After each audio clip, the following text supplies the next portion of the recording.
One of the things many people want to achieve when they meditate, and also in life, outside of the cushion, let's say, when they follow any sort of contemplative practice, is to have a blank mind.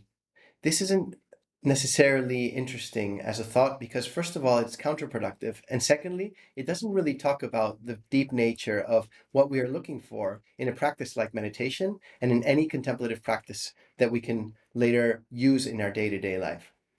It's counterproductive, first of all, for the same reason that thinking about a pink elephant is counterproductive, or not thinking about a pink elephant, rather.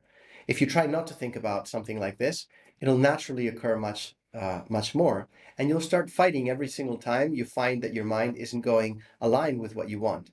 The fact is, we don't choose our thoughts. We don't choose that flow. And therefore, whenever a thought comes and we see it as a threat, it'll stress us. It'll create a sense of being closed that is completely against what we're looking for when we meditate, which is a sense of openness to the experience. And later on, as a way of life, openness to whatever life brings in every moment.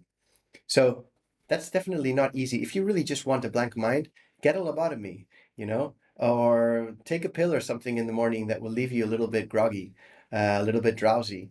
That's definitely not what we're really looking for in this experience. We're looking to have a very lucid mind, very sharp, that is able to process information very well, to be able to really hone in on what's important in life, and at the same time, not be dominated by our minds.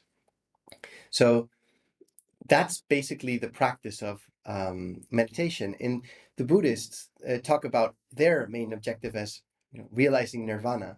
And one of the ways that this is discussed sometimes is as enlightenment. But enlightenment sometimes has these connotations that can seem quite far away, quite pompous, quite unnatural, or let's say sort of unnatural to a very common human reality. Another way that it's described that I think is quite interesting and quite useful is liberation. Liberation from what? Basically, liberation from our programmed minds. Our minds are all programmed, and I'll discuss this in another video, by some deep conditioning that we all share as human beings that focus the reality, bias the reality in a very small segment of reality. And also, that segment is not only a small, but also very quite biased towards negativity. And therefore, we've evolved these very powerful brains over the last millions of years. But if we don't have any sort of mental training to be able to harness those energies, to be able to use them as tools to our advantage, then they're going to dominate us. They won't be at our service, but rather be our masters. And that will definitely take us to different levels of suffering.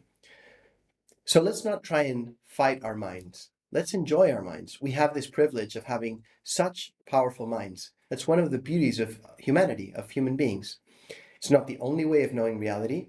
We also have emotions, we also have intuition, we have perceptions, but it's one way of knowing reality, of enjoying reality, of processing information, of solving certain types of problems. So let's enjoy our minds, let's use them, but not be used by them. So when we're meditating or when we're living our lives daily and we see thoughts come by, let's not fight against them. Let's not empower them as real threats that we really need to fight against. Rather, we can just watch them, observe them, see the beauty of these thoughts, feel the creative beauty of having this capacity to think, and at the same time exert our will to be able to go beyond being dominated by whatever thought goes on in our mind, to be able to choose. When we meditate, each time we get lost and we come back, we're basically creating new neural pathways towards that direction. And when we apply this in life, the same thing will happen. It's possible that at a certain point, our minds will become more blank, but it's not what we're looking for.